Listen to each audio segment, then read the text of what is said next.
작년에 제 개인적으로 나름 흥미롭게 관심을 갖고 챙겨보던 교양 프로그램 하나가 있었습니다. 바로 차이나는 클래스라는 프로그램인데요. 제가 어느 날 재방송으로 중앙대학교 도고동문학과 김누리 교수님이 두 번에 걸쳐 강연하신 내용을 보았는데 참 제게는 감동과 울림이 돼서 이분이 쓰신 책을 좀 찾아봤어요. 근데 때마침 프로그램에서 강연하신 내용을 보충해서 우리의 불행은 당연하지 않습니다라는 책을 내셨더라고요. 그래서 단번에 구입해서 읽게 되었습니다. 이 책 중간 챕터에 보면요, 전 세계적으로 유례없는 단기간의 정치 민주화와 경제 선진화를 이룬 우리 자랑스러운 대한민국이 왜 정작 국민들에게는 헬조선이라 불리게 되는지 우리 사회에 만연한 여러 문제들을 조목조목 교수님이 짚어내시더라고요. 그런데 뉴스나 사설을 통해 부분적으로 알아왔던 그런 문제들을 책을 통해 종합적으로 한데 묶어 보게 되는데, 이런 현실을 마주한 지금의 상황이 참 가슴 아픈 동시에 또한 우리 사회의 이런 문제들을 야기하는 사람들과 세력들에 관해 좀 분노가 치밀더라고요. 거기에서 나오는 문제들이 이렇습니다. 자살률, 경제적 삶에 관한 불평등, 선진국이라고 불리기에 부끄러울 정도로 열악한 노동 환경과 시간, 그리고 또한 우울증을 유발할 정도로 취약한 경쟁의식과 학벌 계급사회, 그리고 사회와 경제를 장악한 기득권 세력들의 지배 등과 같은 이미 우리들이 자주 들어본 문제들을 교수님이 이 책에서 거듭 지적하시더라고요. 물론 전 세계의 이런 문제들을 말끔히 해결한 어떤 나라도 없지만 특히 우리나라의 이런 문제들은 높은 수치가 드러나고 때론 압도적으로 그 수치가 높은 것을 볼 때면 참 마음이 불편하기 그지없었습니다. 정말 이런 우리나라가 선진국이 맞는가 싶기도 하고요. 그런데 중요한 사실은 이런 모든 문제들에는 결국 누가 있냐면 악한 사람들이 있더라는 거예요. 이 교수님은 악이라는 표현은 절대 사용하지 않았는데요. 저는 이 문제들을 보면서 저는 사람들이 참 악하다라는 생각을 거듭 멈출 수가 없었습니다. 누군가의 불행을 당연한 것으로 여기며 그것을 담보로 자신의 형통을 추구하는 악한 사람들과 그들의 집단인 악한 세력들이 있고, 그리고 그들로 인해 만들어진 환경 안에서 자신들이 당한 불행을 당연한 듯 바보처럼 살아내는 상대적 약자들. 그런데 이 악한 세력들과 사람들이 어떤 마음과 태도를 가져요? 김누리 교수님이 한 인문학자의 생각을 빌어 이렇게 말씀하시더라고요. 제가 말씀드립니다. 이 살벌한 경쟁사회에서 살아남은 승자는 턱없이 오만하고 패자는 너무나 깊은 모멸감을 내면화하고 살아간다는 것이지요 라고요. 김 교수님의 이 말씀에서 참 마음이 아프고 불편한 현실은 악한 승자들과 강자들이 자신들의 행위에 수치와 부끄러움을 느끼는 것이 아니라 오히려 오만하더라는 거예요. 그래서 그들은 오만하고 교만하게 계속해서 누군가의 불행을 당연하게 여기며 자신들의 승리와 성취를 형통으로 누리며 살아가더라는 것입니다. 그런데 놀랍게도 이런 현실이 오늘 우리가 본문에서 보는 것처럼 전도자가 살던 시대에도 여전했었다라는 것이에요. 하지만 전도자와 같이 하나님과 관계한 우리의 고민과 의문은 세상 사람들과는 좀 다르죠. 뭡니까? 단순히 우리는 악한 사람과 그들이 만들어낸 사악한 환경만을 탓하지 않는다는 거예요. 그것만 문제 삼지 않아요. 우리는 이런 현실 가운데 오만하고 교만한 악한 자들이 누리는 삶의 형통을 바라볼 때 우린 전도자와 마찬가지로요. 정말 선하신 하나님이라면 어떻게 그들을 이렇게 방치할 수 있을까? 또한 어떻게 사랑과 정의로 심판하여 이 땅을 다스리시는 하나님이 악한 자들에 대한 처벌을 이렇듯 느긋하게 처리하며 세상을 주관하실까? 그래서 어떻게 하나님이 사랑하시는 사람들의 삶을 이토록 고통스럽게 놔두실까라는 우린 전도자와 같은 고민과 의문을 거둘 수가 없다라는 것입니다. 오늘 저는 우리 성도님들과 함께 이런 깊은 신앙적인 고민과 의문 모두를 단번에 해결해 드릴 만한 어떤 만족한 대답을 설교 가운데 드리지는 못할 듯 싶습니다. 또한 세상 어떤 훌륭한 신학자와 목회자도 그렇지 못할 거예요. 하지만 저는 앞으로 2주 동안 본문의 말씀을 통해서 전도자가 제기한 문제들을 함께 진중하게 곱씹어 보면서 먼저 악한 이 세대를 살아가는 우리가 지혜롭게 분별해야 할 상황적인 이해가 무엇인지, 그리고 우리 사람으로서는 다 이해할 수 없는 이 현실 가운데서도 어떻게 우리가 여전히 하나님을 신뢰하며 살아갈 수 있는지에 관해 좀 말씀을 나누려고 합니다. 그리고 더 나아가서 이런 악한 자들의 삶을 바라보며 우리가 우리 자신의 삶을 하나님을 신뢰하는 믿음 안에 어떻게 반응하며 살아가는 것이 마땅할지, 유익할지 또 조심스럽게 말씀을 나누고자 합니다. 우리 먼저 본문 16절, 17절의 말씀을 함께 읽어보겠습니다. 같이 읽습니다. 시작. 내가 마음을 다하여 지혜를 알고자 하며 세상에서 행해지는 일을 보았는데 밤낮으로 자지 못하는 자도 있도다. 또 내가 하나님의 모든 행사를 살펴보니 해 아래에서 행해지는 일을 사람이 능히 알아낼 수 없도다. 사람이 아무리 애써 알아보려고 할지라도 능히 알지 못하나니 비록 지혜자가 아노라 할지라도 능히 알아내지 못하리로다. 아멘. 우선 전도자는요, 자신이 제기한 악한 자들의 삶의 형통에 관한 모순을 지적하며 자신이 의문을 품었던 것들을 다 이야기한 후에 우리가 방금 읽은 이 말씀을 결론적으로 이야기했는데요, 저는 좀 반대로 이 결론을 먼저 우리가 분명히 인식하고 믿음으로 받아들인 후에 전도자가 제기한 문제들에 관해서 고민하고 좀 의문을 품는 것이 마땅하다, 저는 좀 생각해 봅니다. 전도자가 말하죠. 16절에서 자신은 마음을 다해 지혜를 알고자 했다고요. 다시 말하면 이 지혜를 알고자 했다라는 표현은 이 전도자가 이 문제와 상황들에 관해서 지혜롭게 해답을 찾고자 했다는 것입니다. 그런데 그렇게 마음 다해 열정적으로 밤낮으로 이런 모순된 상황을 바라보며 지혜로운 해답을 찾아내려 노력해 보았지만 그는 한계에 부딪힐 수밖에 없었지요. 왜냐하면 17절의 말씀처럼 해 아래에서 벌어지는 모든 사람들의 일들을 사람이 능히 알아낼 수 없기 때문입니다.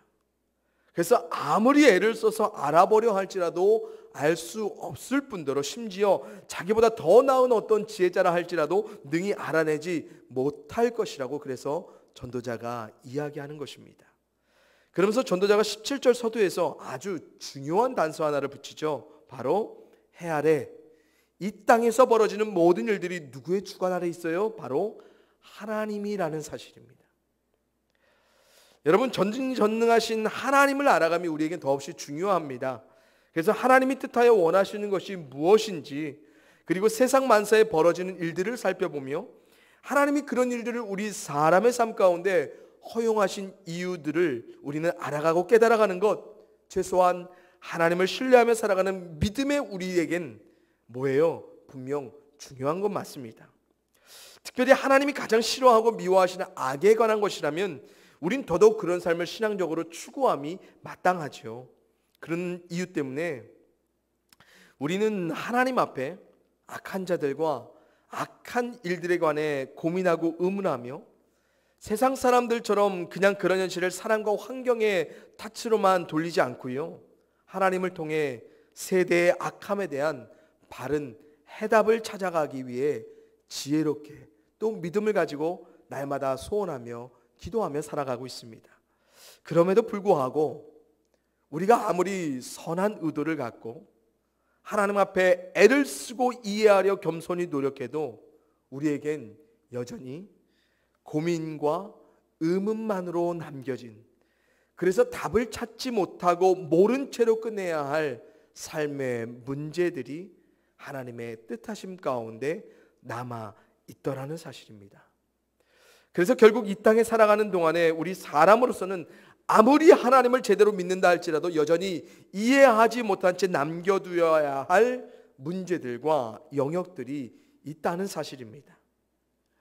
현재 세계적으로 가장 권위 있는 구약학자로 인정받는 영국의 크리스토퍼 라이트라는 교수님이요, 이분이 성경에서 참 풀어내기 어려운 4가지 주제를 성경의 핵심 난제들에 답하다라는 책에서요, 문제에 관한 명확한 해답을 제시하기보다는 여러 가능성들을 성경적으로 신학적으로 제시하시는데요, 이 책 초반에 교수님이 우리가 잘 아는 하나님의 은혜로라는 찬송가에 계속해서 반복되는 것이 있죠. 가사가 있죠. 난 알 수 없도다라는 고백을 들어 이런 말씀을 하세요. 좀 긴데 좀 제가 읽어드리도록 하겠습니다. 신앙이 이해를 추구한다는 것, 이해할 수 있도록 주어진 곳에서는 신앙이 이해 위에 세워진다는 것, 그러나 신앙이 최종적으로 이해에 의존하지 않는다는 심오한 인식을 보여준다. 물론 이것은 신앙이 본래적으로 비이성적이라는 것이 아니라 신앙이 우리를 현재로서는 설명되지 않는 영역으로 데리고 간다는 것이다. 우리는 이해할 수 있고 이해해야만 하는 것들의 확실성에 대한 우리의 핵심 신앙을 위협받지 않으면서도 우리가 이해하지 못하는 것들에 대해 온전히 정직할 수 있다라고 말씀하십니다.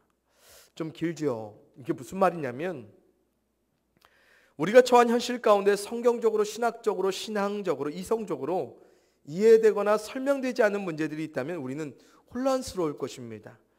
그래서 이해할 수 없는 문제들로 인해 우리의 신앙은 위협을 받을 수 있을 것이라 우리는 예상합니다. 하지만 전혀 그렇지 않더라는 거예요. 왜냐하면 신앙은 분명 이해를 추구하지만 신앙이 최종적으로 우리 사람의 이해에 의존하지 않고 우리 사람의 머릿속 이해를 넘어선 믿음을 요구하기 때문에 그렇습니다. 그래서 이해할 수 없는 것들과 문제들에 대해 우리가 믿음으로만 하나님 앞에 정직히 반응한다면 이해하지 못함으로 인해 우리의 신앙이 위협받지 않을 수 있다라고 교수님이 말씀하시는 거예요. 맞아요. 전도자와 이 교수님의 말씀과 같이 우리가 신앙적으로 도무지 이해할 수 없는 모순된 상황과 심지어 성경의 사건들 때문에, 그런 것들 때문에 하나님께 대한 우리의 경외와 신뢰를 우리가 거둘 이유가 전혀 없습니다. 왜요? 하나님이 우리로 모른 채로 놔두시는 분명한 영역들이 있기 때문에 그렇습니다. 이건 온전히 전능하신 하나님을 신뢰하는 믿음과 신앙으로밖에 설명할 수 없는 거예요. 하지만 이것이 결코 비이성적이거나 비상식적인 것은 절대로 아니죠. 오히려 이 믿음과 신앙은 우리의 이성과 상식을 초월하여 하나님을 신뢰하게 만드는 것이죠. 그래서 전지전능하신 하나님은 우리에게 전지전능하신 하나님과 같이 알라고 말씀하시지 않고요, 오히려 해 아래의 존재인 사람답게 사람이 알아갈 수 있는 그만큼 안에 알아가면서 그 안에서도 이해하지 못한 채로 충분히 여전히 전지전능하신 하나님을 신뢰하며 믿음으로 살아갈 수 있다 말씀하시더라는 거예요. 바로 이게 믿음과 신앙의 신비로움이지요. 사도 바울이 고린도전서 8장 2절에서 이렇게 말해요. 만일 누구든지 무엇을 아는 줄로 생각하면 아직도 마땅히 알 것을 알지 못하는 것이요. 아멘. 사랑하는 성도님들, 우리는 알아가는, 지혜를 쫓는, 지혜를 찾는 그런 존재이기도 하지만 알지 못하는 것이 여전한 한계를 지닌 사람임을 또한 기억하며 살아가야 할 것입니다. 그래서 우리는 무언가를 다 알고 있는 줄로 생각하는 착각과 환상에서 벗어나고, 또한 하나님을 믿으면 다 알 수 있을 것처럼 그릇된 노력과 열심을 내는 것에 주의하면서 겸손히 하나님 앞에 우리의 한계를 인정하며 믿음으로 살아가야 하는 것입니다. 그렇게 우리 사람의 지식과 지혜에 한계를 두신 전능하신 하나님 앞에 우리는 믿음을 갖고 더욱 신뢰하며 살아가야 하는 것입니다. 그리고 그 안에서 발견되어 이해되어질 수 있는 것들이 있다면 그것을 바탕으로, 하지만 그렇지 못한 것들에 대해서도 오직 믿음과 신앙으로만 하나님 앞에 겸손히 정직히 하나님을 향한 우리의 신앙을 훼손하지 않으면서도 주어진 한계 안에 살아갈 수 있는 겸손한 우리의 삶이 되기를 주님의 이름으로 간절히 소원을 드립니다. 그래서 우리의 이해 안에서는 도저히 풀려지지 않는 이런 악하고 부조리한 현실 앞에서 우리가 하나님을 부정하거나 하나님께 실망하는 우리가 아닌, 물론 하나님께 의문을 품을 수는 있지만 그 안에서도 더욱 하나님을 향한 신뢰를 잃어가지 않으면서 오히려 그런 상황 가운데서 하나님을 향한 우리의 믿음을 더욱 두텁게 쌓아가는 우리의 믿음의 삶이 되기를 주님의 이름으로 간절히 축원을 드립니다. 이런 확실한 우리 신앙의 이해 마지노선을 이제 인정하며 전도자가 제기한 악한 현실의 의문에 관해 우리가 잠시 주목해 봤으면 좋겠는데요. 오늘 첫 번째로 본문 10절의 말씀만 읽고 그 부분만 우리가 다루고 넘어가도록 하겠습니다. 10절입니다. 시작. 그런 후에 내가 본즉 악인들은 장사 지낸 바 되어 거룩한 곳을 떠나 그들이 그렇게 행한 성읍 안에서 잊어버린 바 되었으니 이것도 헛되도다. 아멘. 우선 이 구절에서 언급된 악인들이 떠난 거룩한 곳이라는 것에 대해서는 성경학자들 사이에서도 여전히 의견이 분분한 난해한 구문으로 되어 있습니다. 그러기에 저도 이 부분은 우리가 이해하여 풀어내기 힘든 그런 영역으로 좀 남겨두고요.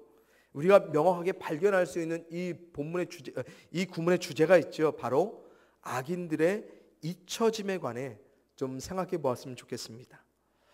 전도자는요, 악인들의 죽음 이후에 악인들이 악한 행위를 행한 그곳 안에서 악한 그들로 인해 피해를 당했을 실제적 경험을 가진 사람들이 악한 자들의 그리고 그들의 일을 잊어버리는 헛됨을 한탄하기 시작합니다. 근데 여기서 중요한 사실은요, 전도자가 한탄하며 이야기한 악한 이들과 악한 행위의 잊혀짐, 이것은 단순히 우리가 잊고 모르며 살아가야 할 것들로 치부해서는 안 되는 것이라는 거예요. 그렇기 때문에 참 그렇게 잊고 사는 것이 헛돼 보이고 한탄스러워 보이는 것입니다.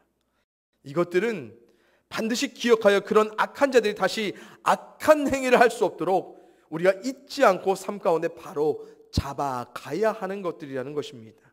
그러나 역설적이게도 우리는 그들이 사라지고 떠나가면 금방 다 잊는다는 거예요.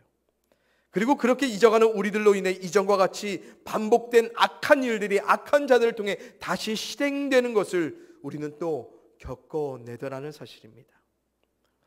저는 악한 자들의 잊혀짐에 관해 두고두고 기억나는 영화의 한 대사가 있어요. 우리 한국 영화 내부자들에서 정치, 경제, 권력과 결탁한 영화 속 막강 언론사의 논설 주관이죠. 백윤식 배우가 온갖 비리를 저지르며 살아온 재벌 총수에게 여론을 신경 쓰지 말라며 조언했던 한 대사가 있어요. 워낙 유명한 대사를 여러분들 한 번쯤 들어보셨을 거예요. 제가 말씀드릴게요. 어차피 대중들은 개 돼지들입니다. 뭐하러 개 돼지들에게 신경 쓰고 그러십니까? 적당히 지저대다가 알아서 조용해질 겁니다. 라고요. 우리 사람은 참 잘 잊죠. 특별히 악한 자들의 행위를 잊는데 더욱 그러하다는 것이 참 불편한 사실입니다. 그래서 악한 자들이 행한 온갖 피해를 정작 자신이 현실 가운데 다 떠안고 살아가면서도 우리는 그런 일들에 관해 우리는 크게 지저대듯이 소리를 잠시 내지만 결국 잠시 후면 조용한 삶을 알아서 살아간다는 거예요. 그러게 우리 현실 안에 마주하는 더 참혹하고 비참한 대가가 뭐예요? 바로 그런 악한 자들이 또다시 등장하고 그들의 악한 행위들이 우리 현실 가운데 계속해서 재발되더라는 사실입니다. 역사를 잊은 민족에는 미래가 없다는 유명한 격언처럼요.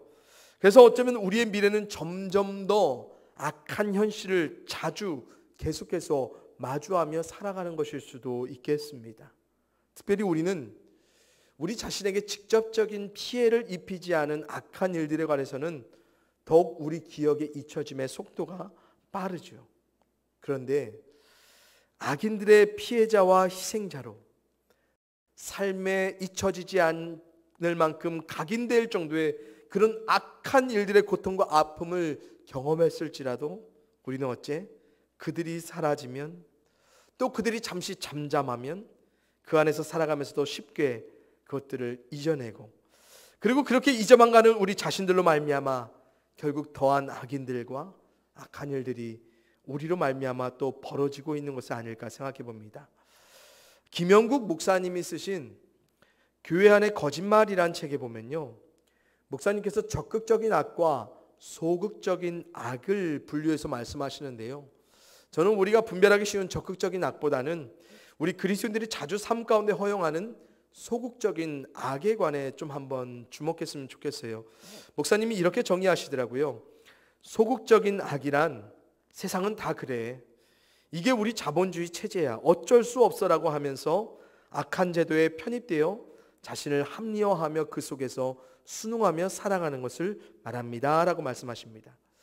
여러분, 우리 그리스도인들이 가장 쉽게 잊고 살아가는 악의 한 형태, 그리고 우리가 가장 자주 간과하며 애써 잊고 범하는 악의 행위들이 바로 이런 소극적인 악이 아닐까 생각해 봅니다. 우리는 자꾸만 어쩔 수 없었다는 말을 하죠.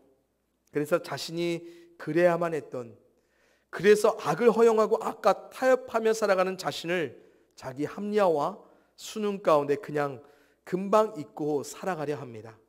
하지만 우리는 이때 하나님은 잊지 않으시죠. 참 조심스럽게도 제 개인적으로 볼 때요, 우리 그리스도인들의 삶에 드러난 소극적인 악의 빈번한 이즘이 벌어지는 곳이 어디냐면 세상도 그렇지만 세상만큼이나 교회 안에 그렇다라는 거예요.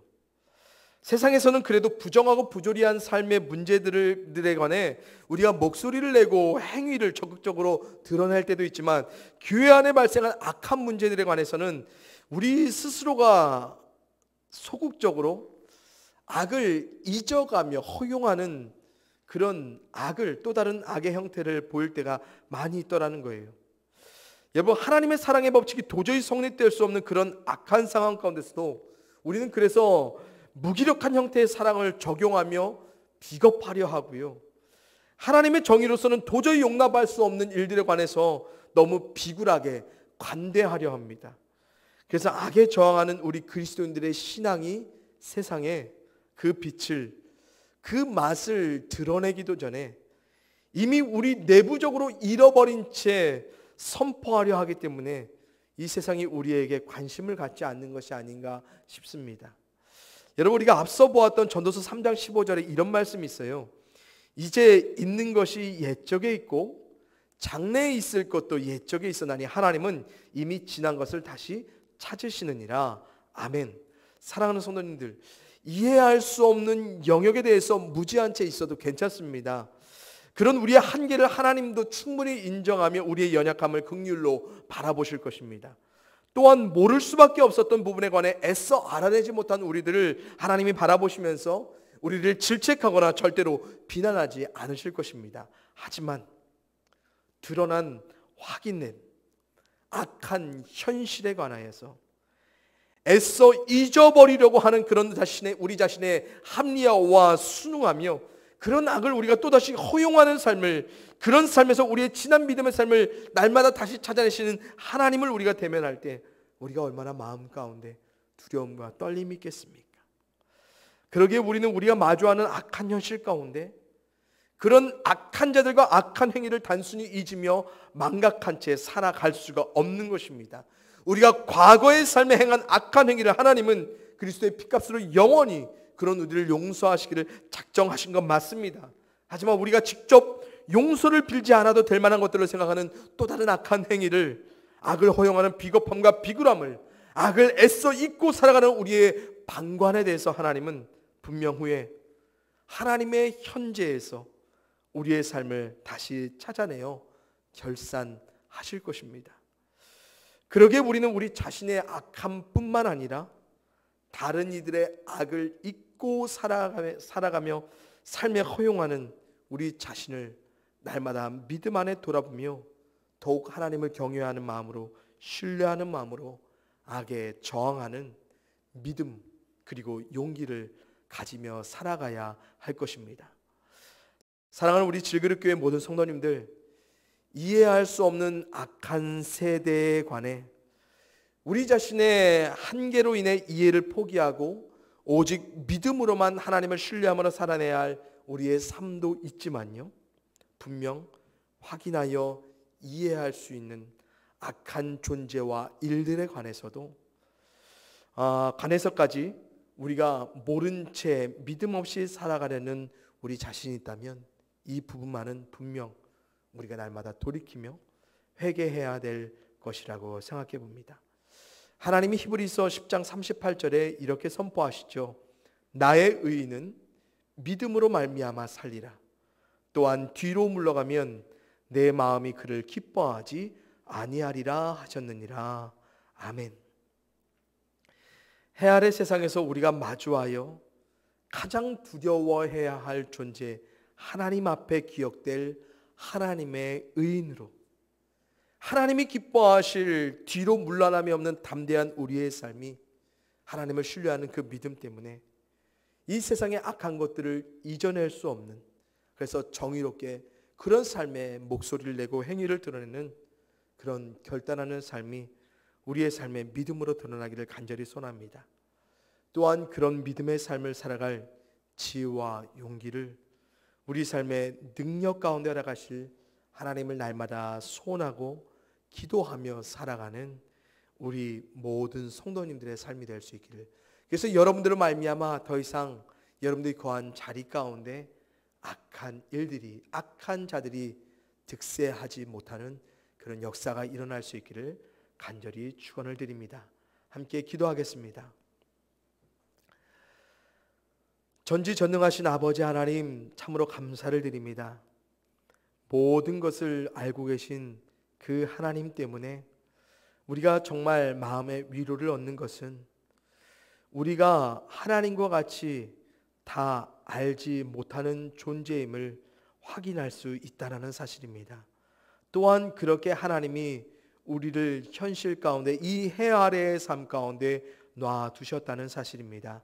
하나님, 이런 부분들을 우리가 우리의 삶의 한계 안에 인정하며 살아갈 수 있도록 인도하여 주시옵소서.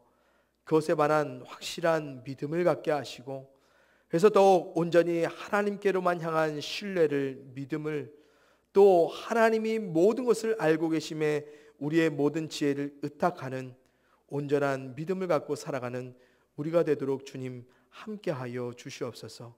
하나님 또한 이 세상 가운데 드러난, 그래서 우리가 경험하고 우리가 확인하였던 이 모든 것들 우리가 모른 채 잊으며 방관하며 살아가지 않도록 도와주시옵시고, 드러난 것들이 재발하지 않도록 우리의 삶을, 또 우리가 살아가는 삶의 환경들을 우리가 잘 하나님의 지혜 가운데 이뤄가게 하시고, 그런 자리 가운데 나의 힘이, 나의 능력이, 나의 지혜가 필요한 것이 있다면 우리도 그곳에 믿음으로 함께 노력할 수 있도록 주님께서 함께하여 주시옵소서.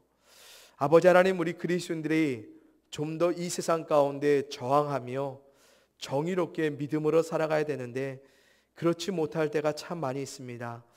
아버지 하나님, 그래서 주님의 이름이 우리를 통하여서 때로는 더럽혀지고 때로는 주의 이름이 아예 사라질 때도 많이 있습니다. 주님, 우리가 더 이상 그렇게 뒤로 물러난 자들이 아닌 믿음 때문에 담대히 이 삶을 살아내는 그런 자의 삶을 살아갈 수 있도록 도와주시고, 그런 지혜와 능력과 용기를 우리 모든 성도들, 또 하나님을 소망하는 모든 그리스도인들 가운데 충만하게 부어주시사 이 세상 가운데 저항하는 우리의 믿음이 밝히 아름답게 빛으로 맞된 소금으로 드러나게 하여 주시옵소서. 매일 그런 믿음의 결단으로 살아가는 우리 성도님들의 삶 힘들 줄 압니다. 하지만 그 가운데서도 우리가 하나님을 신뢰하는 믿음으로 그런 믿음의 삶을 포기하지 아니하도록 하나님께서 날마다 위로해 주시고 용기를 더하여 주시옵소서. 주님의 이름으로 축복하며 살아계신 예수 그리스도의 이름으로 기도하여 싸움나이다. 아멘.